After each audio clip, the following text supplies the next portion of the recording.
In this video, we'll be making a mini using 2 gauges of wire, 18 gauge for base, and 28 gauge for weaving wire.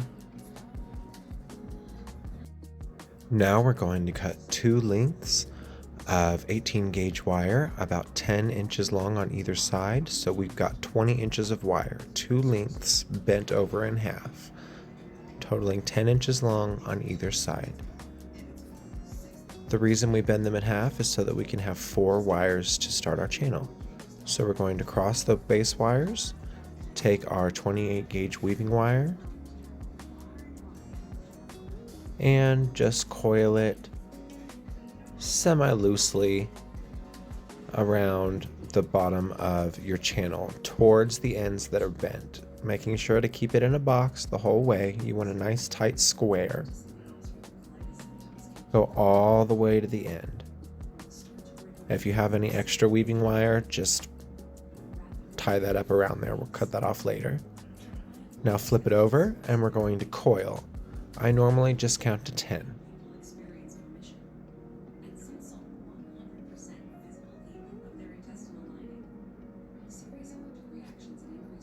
Make sure you keep that in a nice tight box or else you will have to start over. You can feel where it's wrong, and that's what I'm straightening up now. So we're coiling, and now we'll actually start the heavy coil. 2, 3, 4, 5, 6, 7, 8, 9, and 10.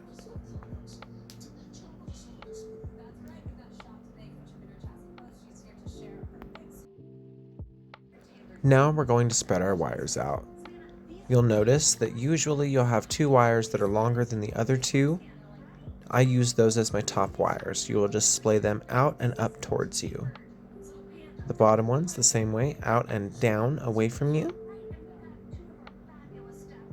And now we have a top and bottom, right and left wires for our channel. You want to be able to see parallel. You want to keep them exactly the same distance apart and be able to see only 2 wires from either side you look at it. No matter which way you look at it, you only want to see 2 wires. So you always have a left and a right.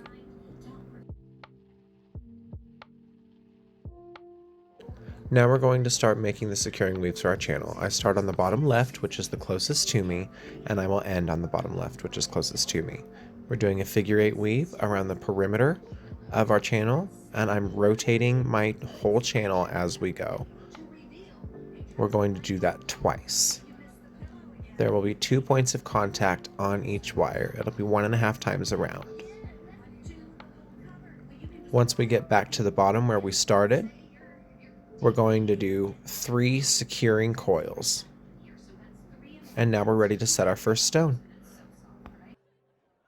For 3mm stones, which is what we're using here today, 2 securing weaves is good enough to set the stone. So I'm just going to close those together right up until the securing weaves, and that is the size of our stone. They are 3mm wide by 2mm deep.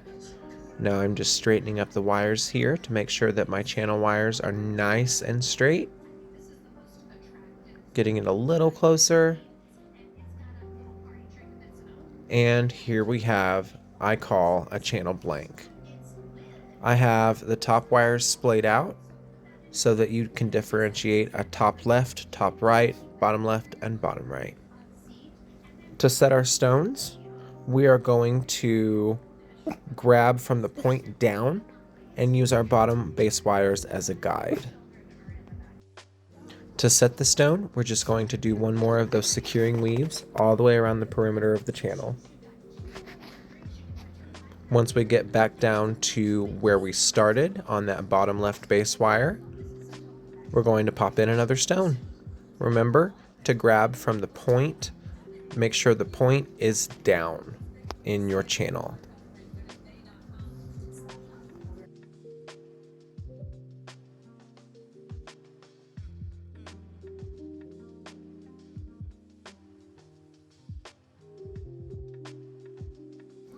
A helpful hint, is to keep your channel pointed away from you and a little bit up so that whenever you're putting your stones in, they kind of slide towards you.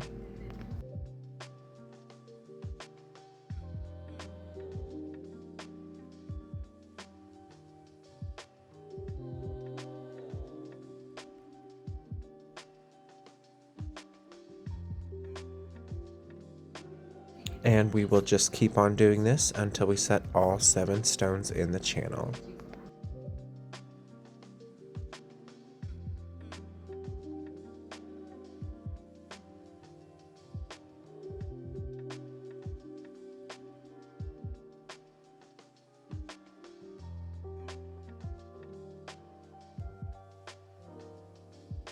Once we've set the last stone here, we're going to do what I call capping off the channel. All that is we're going to go around the stone one time to set it, and then one more time to cap it. Once we get to the bottom left wire where we started, I'm going to do 5 securing coils before tearing off the excess weaving wire.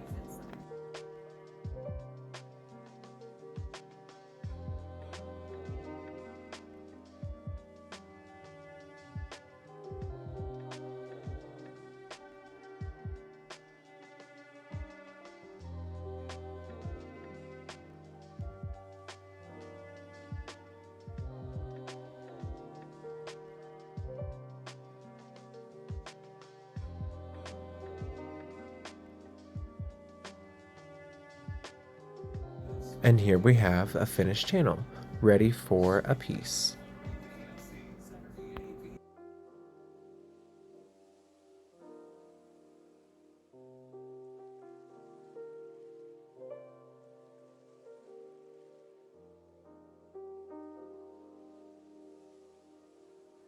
We're going to bend these splayed out wires back down straight, or at least as straight as we can.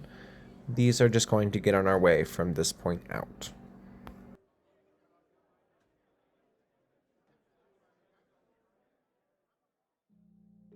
Now we're going to cut off the bent ends of these wires, the base wires here. Whenever we go to bend our channel, that is going to hinder the actual movement. Take off all of this excess weaving wire, but leave it attached. We'll use that later. Grabbing the channel firmly on both sides, you're going to push it away from you into your index finger and repeat on the other side, making an S. Then we're going to take the top and bottom wires on the left side, the side that you're curving towards, and we're going to swirl those over and around to the back side of the channel.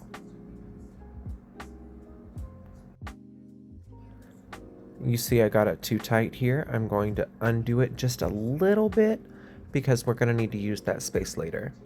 Now we're going to repeat on the other side. So we're going to grab the top and bottom wires on the opposite side of our curve and then swirl them around and under.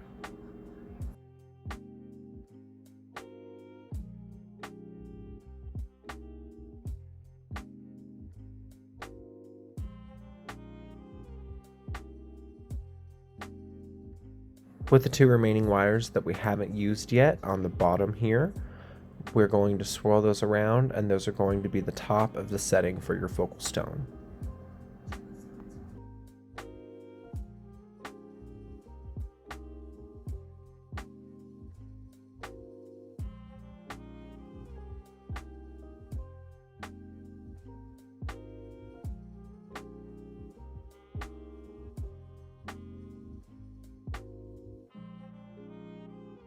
It's important at this step to measure your focal stone to make sure that your circle isn't too small or too large. Here you can see it's just about right, maybe a little bit too big.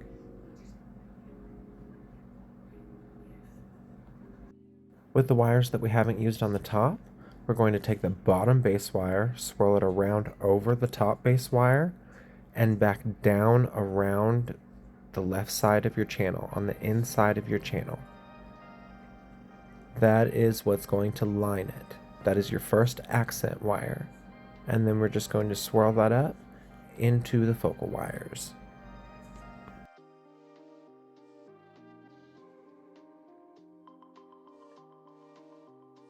Using the excess weaving wire that we left attached to our pendant, I'm just going to coil all of those wires together and bring it back down through the pendant to the bottom side and then tie it off.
I like to tie weaving wires off at least 4 or 5 coils before I will tear them off, just for added security. It makes me feel secure that it won't slip. And here we have the top of our focal setting. Now we're going to flip it over and do the seat of the focal. We're going to use those 2 wires on the bottom that we got out of the way earlier.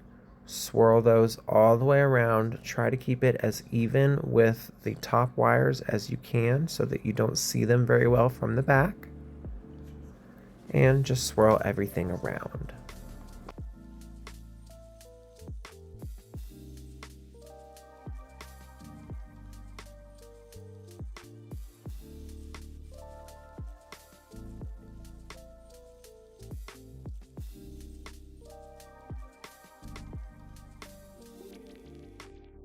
The reason I cut these base wires off one longer than the other is to swirl one around the other one, and then I can get a nice even coil but still continue on with the swirl. So it's a nice accent, but it does serve a purpose for some structural integrity.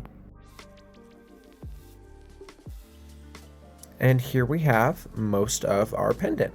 We're going to put the focal stone in there. It should be pretty difficult to get it in there at this point. Going to pop it in. You should hear a nice satisfying click.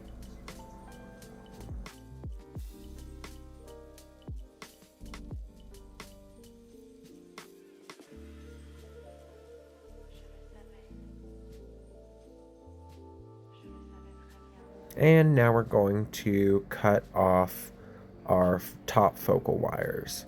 I'm going to swirl all of these around. I'm going to do the same thing I did on the back, staggering the way that I cut them so that I can swirl them around farther and farther as I go.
Now that we're mostly done here, we're just going to do something with the top wires. So we're going to take one of these back wires here that we've swirled around, keep a nice firm pressure on it, and bend it down and back up and around the other side of your pendant. This is going to line the other side of your channel.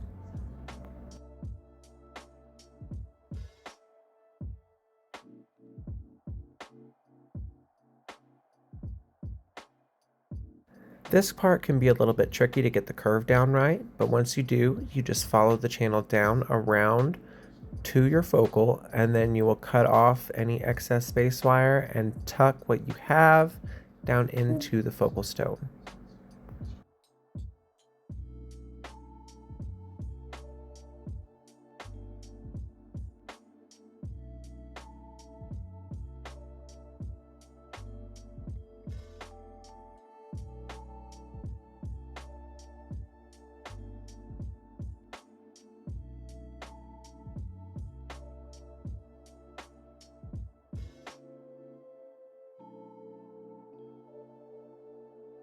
We still have one more wire to contend with, so we're going to swirl it around and back down. This is going to be just a nice accent onto our pendant like so. Swirl it through your focal wires and then connect it to the back of that focal cluster there.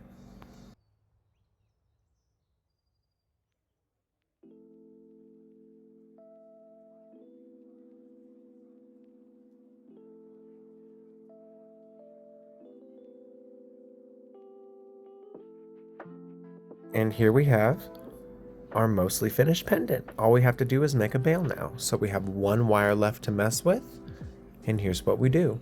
You cut off about 2 inches of bail wire. That's all you need for these.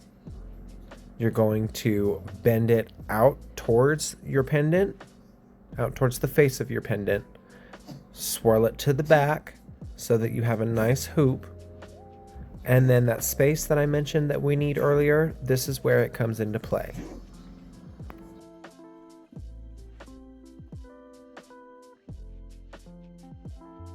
At this point, we're going to stick that base wire right through that hole. And then we're going to swirl it back to the back side of the pendant and cinch it down.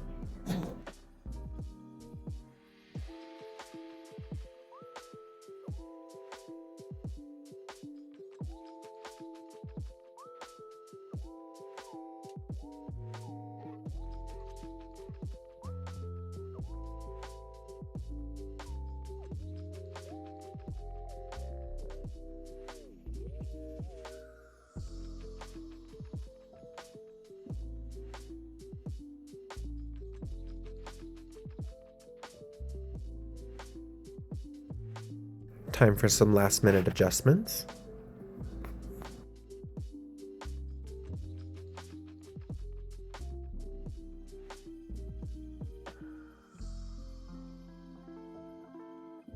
And here we have our finished pendant.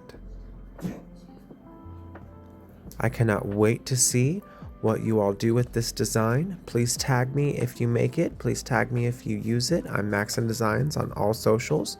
Josh Maxon on Facebook. Happy creating!